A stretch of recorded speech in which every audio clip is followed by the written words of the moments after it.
C'est avec une immense joie, teintée d'émotion, que nous nous réunissons aujourd'hui pour commémorer un moment fort de notre histoire, le 80e anniversaire de la libération de notre chère commune de Neufchâteau. En ce jour mémorable, nous rendons hommage non seulement à ceux qui ont combattu pour notre liberté, mais aussi à ceux qui ont souffert sous l'occupation. Neufchâteau, alors un paisible village de 900 habitants, vivra des moments difficiles pendant l'occupation. Neufchâteau annexé. À la suite de la signature de l'armistice de Retonde le 22 juin 1940, Neufchâteau est devenu un village frontalier, séparé du reste de la France par une douane. Cette douane était située 23 rue du Corroy. Les dénonciations, arrestations, déportations et expulsions massives ont marqué cette période sombre. Neufchâteau expulsés, Neufchâteau déracinés, Neufchâteau déportés. Certains habitants n'auront qu'une demi-heure pour préparer leurs bagages et quitter leur maison, leurs terres, leur bétail, pour les laisser à des paysans sarrois qui attendaient déjà devant la porte pour prendre la relève. Pouvons-nous imaginer un instant quel choc cela a représenté pour ces familles? Quelle peur générée, quelle panique engendrée? Certains jeunes de 16-17 ans seront enrôlés de force dans l'armée allemande, les malgré nous, dont beaucoup ne reviendront pas. Que de souffrances endurées! Il fallait survivre, obéir. Ces années semblaient interminables.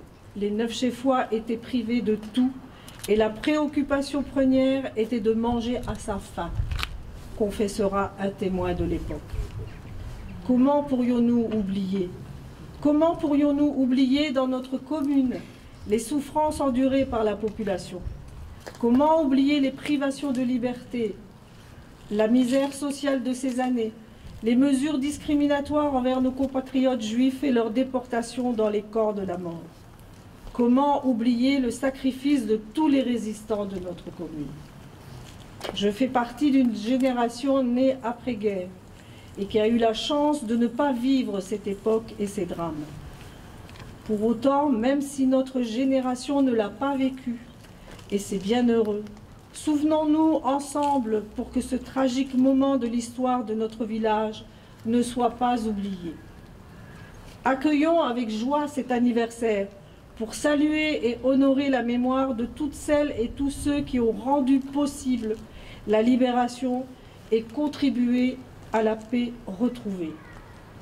Neufchâteau libéré, enfin, le 9 septembre 1944. Après des mois de combats acharnés et de sacrifices, Neufchâteau a été libéré par le 1er bataillon du colonel Edward Hamilton, qui entre en force et en vainqueur dans notre village déserté par l'occupant, qui avait senti le vent tourner. Ce jour-là, les rues ont résonné des cris de joie et des larmes de soulagement ont coulé. Les cœurs se sont remplis d'espoir et de gratitude envers les soldats alliés qui ont risqué leur vie pour les libérer de l'oppression nazie. Cette libération sonnait la fin de l'occupation et de l'oppression. Neufchéfoises et Neufchéfois, adressons toute notre reconnaissance aujourd'hui au colonel Edward Smith Hamilton, qui a aussi contribué à la libération des villes voisines, dont Hayange, où il fut gravement blessé, à son bataillon, aux forces alliées et aux résistants qui, dans l'ombre, ont contribué, au péril de leur vie, à la fin de cette terrible guerre. Parmi les héros de cette époque, souvenons-nous aussi d'Auguste Sébastianelli, époux d'Annie Collet, propriétaire du Café de la Renaissance. Résistant capturé par l'occupant, les armes à la main, il a été condamné à mort. Devant le peloton d'exécution, il a profité d'un moment d'inattention de ses bourreaux pour s'enfuir dans la forêt. Retrouvé par les hommes de la FFI, Force française de l'intérieur, il a rejoint Neufchâteau en héros de l'ombre, titulaire de la médaille militaire et de nombreuses distinctions pour faits de guerre. Ceux de ma génération l'ont bien connu et apprécié. Je ne peux nommer ici tous les autres, valeureux, hommes et femmes, dont Claire fait peur, Fortuné de Bon, et tous ceux dont les noms sont inscrits sur ce monument aux morts. Aujourd'hui, nous célébrons non seulement la libération de 9 chefs, mais aussi les valeurs de liberté, de paix et de solidarité. Ces valeurs pour lesquelles tant de personnes ont donné leur vie doivent continuer à guider nos actions et nos décisions. En cette journée de commémoration, nous devons également nous tourner vers l'avenir. Il est de notre devoir de transmettre cette mémoire aux générations futures, afin qu'elles comprennent l'importance de la liberté et la nécessité de rester vigilants pour la préserver.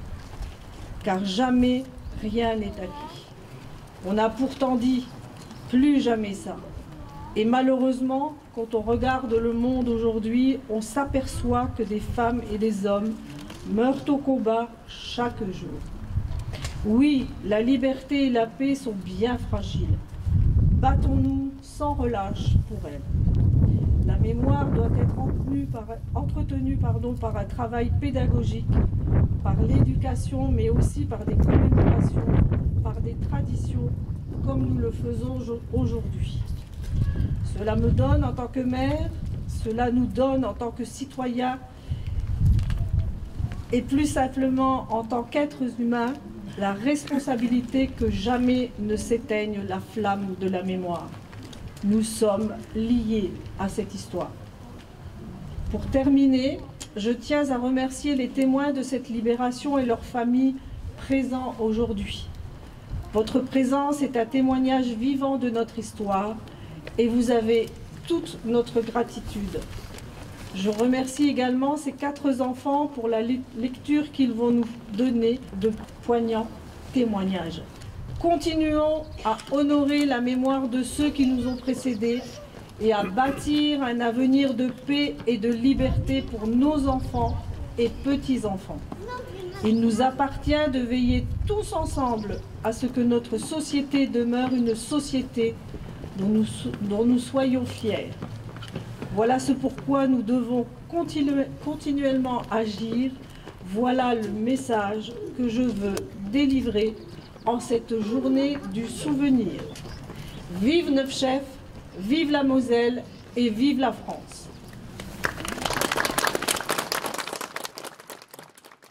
Je m'appelle Cléa et je vais vous lire un texte. Hubert Beck, 15 ans, en 1945. C'est le 9 septembre 1944, l'après-midi. Il fait un temps magnifique, comme il en fait quelquefois en fin d'été. Je m'apprête à aller chercher de l'eau au puits du numéro 1 de la rue de Rambourg. Au milieu du carrefour, j'aperçois remontant la rue du Courroie des militaires armes au poing. Qui sont-ils? Je me rends bien vite compte qu'il ne s'agit pas d'Allemands. Les chaussures ne font pas de bruit. Les Américains? Oui, ce sont bien eux. Enfin, les voilà. Ce groupe d'éclaireurs passe le carrefour, dépose un mort et le virage avant d'entrer dans Neufchâtel. Les échanges de tirs ont été fatals. Un des leurs, un héros allié tombé pour la liberté des Neufchâtelois.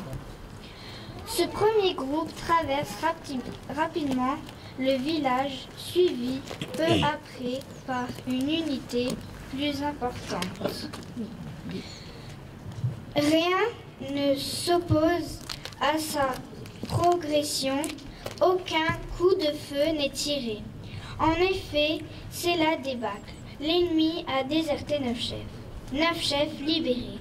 Je n'y crois pas alors que je n'ai jamais douté de l'issue de cette guerre.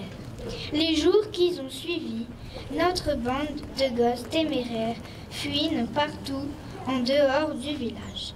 Et nous pouvions remarquer que les Américains étaient basés avec leur équipement lourd le long de la forêt après les daims.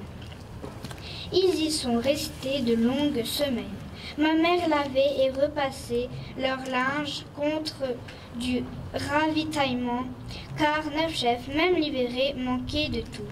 La langue maternelle était de nouveau permise en classe. Quant à moi, je préparais un CAP d'électricien, mais je fus vite tenaillée par l'envie de partir et dès 1946, je m'engageai dans la marine. Je m'appelle Clara. Léonce Marchal, 30 ans en 1944. Déportée en 1944 à Crèce, j'obtiens un sauf-conduit courant 1942 me permettant de rejoindre la Meurthe et Moselle pour une durée de 3 mois. Décidée à ne pas retourner à Crèce, je loge clandestinement dans la famille de mon épouse. Début septembre, enfin, les Américains arrivent. Impatient de revoir mon village, je suis les libérateurs pour rejoindre à Avril des familles de Neufcheffois qui y demeurent. En arrivant à Neufchef, chacun récupère sa maison et s'est bien abandonné dans la hâte. Depuis quelques jours, par les Sidlers, paysans sarrois, avec beaucoup d'émotion, je retrouve notre maison où avait logé une communauté allemande. Elle n'a pas changé et était en bon état malgré ces 4 années d'occupation. Cette première tentative de libération de Neufchef par les Alliés n'aboutit pas ce jour-là, car le groupe d'éclaireurs américains était inférieur en nombre aux soldats allemands et dut faire demi-tour. Ce n'est que 2 jours plus tard, le 9 septembre, qu'ils entrent en force et en vainqueurs de notre village déserté par l'occupant. Dès Neufchef libéré, notre première démarche est de retrouver notre maire, M. Frieser. Un gradé US nous prête une Jeep pour aller le chercher à Avril. L'année 1945 a vu revenir tous les expulsés et déportés qui avaient survécu à cette terrible année de guerre. En 1948, tous les corps sont expulsés, morts, en exil, étaient rapatriés et des funérailles collectives organisées. Désormais, Neufchef pouvait recommencer à vivre en essayant d'oublier. Je m'appelle Maya. Cyril Leleiter, 16 ans en 1944, le jour de la libération. Nos libérateurs sont arrivés à Neufchef le 9 septembre 1944. C'était un samedi. Ils ont fait une halte en bordure de la route de Fontoy après avoir traversé la vallée du Conroy où ils eurent à déplorer la mort d'un des leurs abattu par une section allemande qui reculait pas à pas. Ce groupe allemand se replia dans la maison Leleiter, Ernest au numéro 1, rue de Hayange. L'avion de reconnaissance américain ayant aperçu leur véhicule stationné devant la maison, le signala et une mitrailleuse fut installée sur la côte face au cimetière. La maison fut généreusement arrosée, ce qui fit fuir les Allemands vers Hayange, sur la côte des vignes où se trouvaient déjà plusieurs de leurs canons. C'est un de leurs obus qui blessa le colonel Hamilton, qui fut transporté au Café de la Renaissance où il reçut les premiers soins. Pendant plusieurs jours, la maison de mon père servit de poste de commandement et d'infirmerie. Je me souviens encore du paquet de chewing-gum qu'un soldat me donna. Qu'il était bon ce cadeau après 4 ans de privation. À la fin de la journée, le village fut occupé complètement. Quelle joie fut la nôtre! Fini peur et soucis, les jeunes filles remerciaient ces sauveurs à leur façon, en les embrassant. On se sentait léger et libre. Des bals furent organisés.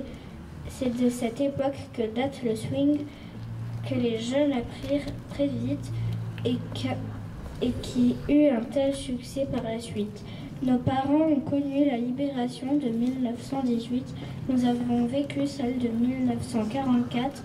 Espérons que nos descendants ne connaissent plus la guerre avec son lot de malheurs et profitent de leur vie durant de cette chère liberté.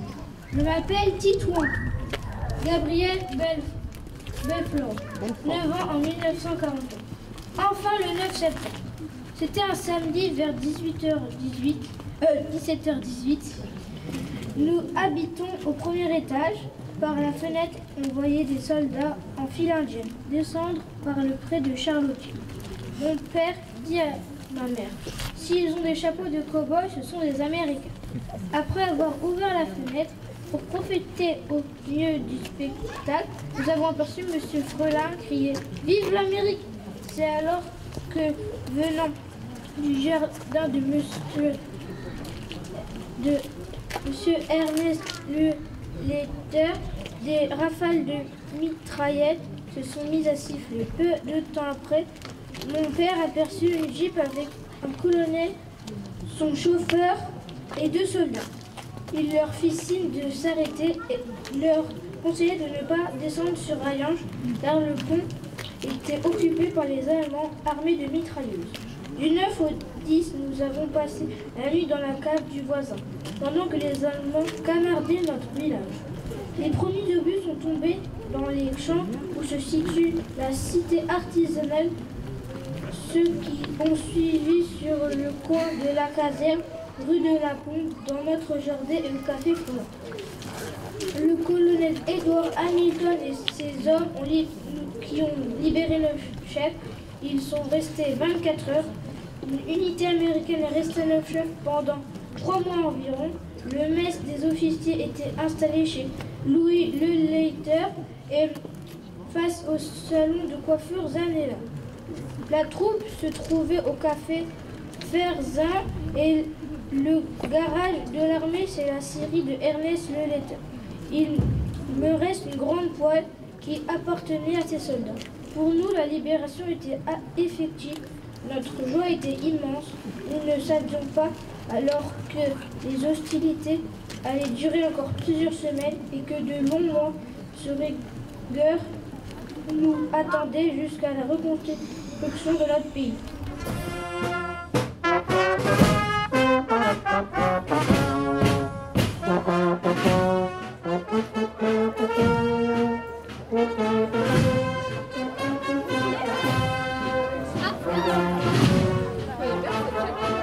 « 9 septembre 1944, 9 septembre 2024, 80e anniversaire de la libération de Neuf Chefs. Hommage à nos alliés américains, au colonel Hamilton. Hommage à la résistance. Enfin, soupiraient nos anciens de l'époque.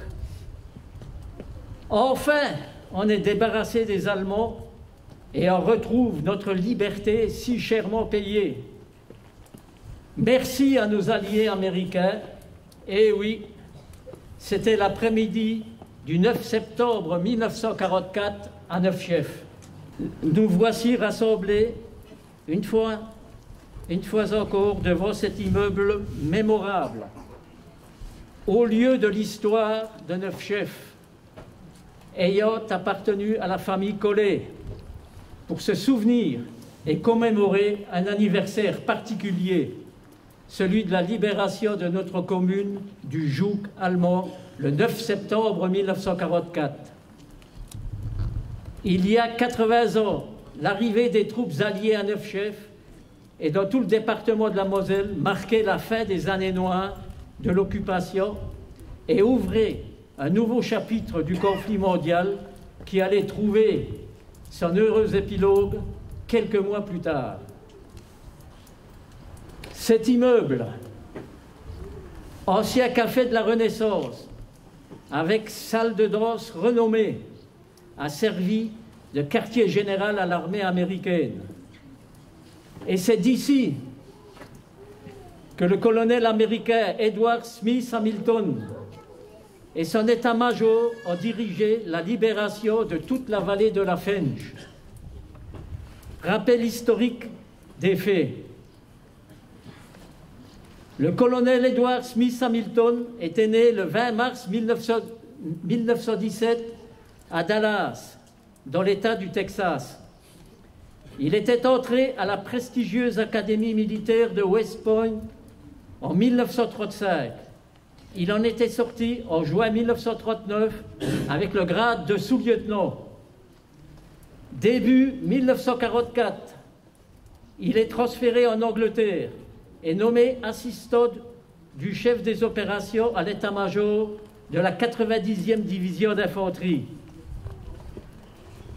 Peu de temps après le débarquement de cette division d'infanterie à Utah Beach, située sur la commune de Sainte-Marie-du-Mont dans le département de la Manche, les 6 et 7 juin 1944, on le retrouve avec le grade de commandant. Il sera promu lieutenant-colonel sur le champ de bataille, à la tête du 1er bataillon du 357e régiment d'infanterie, où il restera jusqu'à son dernier jour de combat.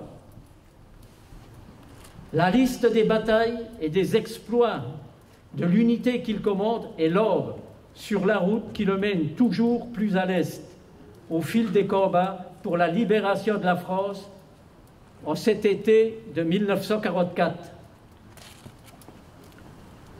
Début septembre, on le revoit avec ses hommes en Meurthe-et-Moselle, à Briey, libéré le 7 septembre. Il livre une terrible bataille sur la colline de Saint-Pierremont, près d'Avril, non loin d'ici, qui leur permettra d'avancer sur la vallée de la Fenge. Neufchef sera libéré dans l'après-midi du 9 septembre 1944 après des tirs nourris d'obus et de mitrailleuses pour chasser les dernières poches de résistance, les derniers soldats et familles allemandes restés au village. Et c'est le 10 septembre que surviendra le drame qui mettra fin à sa carrière militaire. Alors que le jeune lieutenant-colonel de 27 ans monte à l'attaque de la côte des Vignes, qui domine Ayange, un éclat d'obus lui fracasse le crâne. L'éclat entré au sommet avant droit du front sera extrait de sa joue gauche et lui arrachera un œil. Il est immédiatement évacué sur Neufchef, où est implanté son QG au Café de la Renaissance, et reçoit les premiers soins avant d'être acheminé sur l'hôpital américain près de Briey. Sa grave blessure l'obligera à être réformé et à devoir quitter l'armée américaine. Ce 10 septembre 1944, 11 soldats américains perdirent la vie sur la côte des Vignes. Cette plaque commémorative apposée sur la façade de l'immeuble est là pour nous rappeler l'endroit de l'ancien quartier général de nos alliés américains.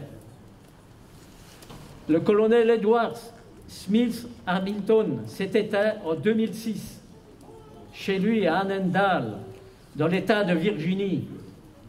Il avait 89 ans. Une partie de ses cendres ont été transférées et conservées à Hayange, au 34 rue de Gaulle, à l'arrière du monument qui porte son nom. Je ne peux terminer ce discours sans rendre hommage et honneur à la résistance française, en évoquant les forces françaises de l'intérieur, les FFI, les francs-tireurs partisans, les FTP, les forces françaises libres, les FFL, du général Delattre de Tassigny, chef de la première armée, et du général Philippe Leclerc de Haute-Cloque, chef de la 2e division blindée, principales organisations combattantes et résistantes contre l'Allemagne nazie. Et une pensée à la brigade Alsace-Lorraine, Maquis Birakeim, dans le sud-ouest de la France, en Dordogne, placée sous le commandement d'André Malraux, pseudonyme colonel Berger, qui était composé essentiellement de Lorrains et d'Alsaciens, auxquels participèrent des jeunes de notre village. Fortuné de Bord, mort pour la France, tué au combat le 15 août 1944 à Attur, en Dordogne. Camille Fepeur, Rodolphe Tosi, Marcel Muller, tous trois blessés, et Georges Fepeur, maquisard, et témoin des combats du 15 août 1944, dont la municipalité a inauguré en 2014 une rue en sa mémoire, juste en face du café. À nous le souvenir, à eux l'immortalité. Ce 80e anniversaire nous rappelle donc que la paix, la démocratie, les valeurs républicaines, le respect d'autrui, la tolérance, le progrès économique, social et environnemental sont des combats quotidiens et qu'à aucun moment nous ne devons baisser la garde. Merci à tous pour votre bienveillante attention.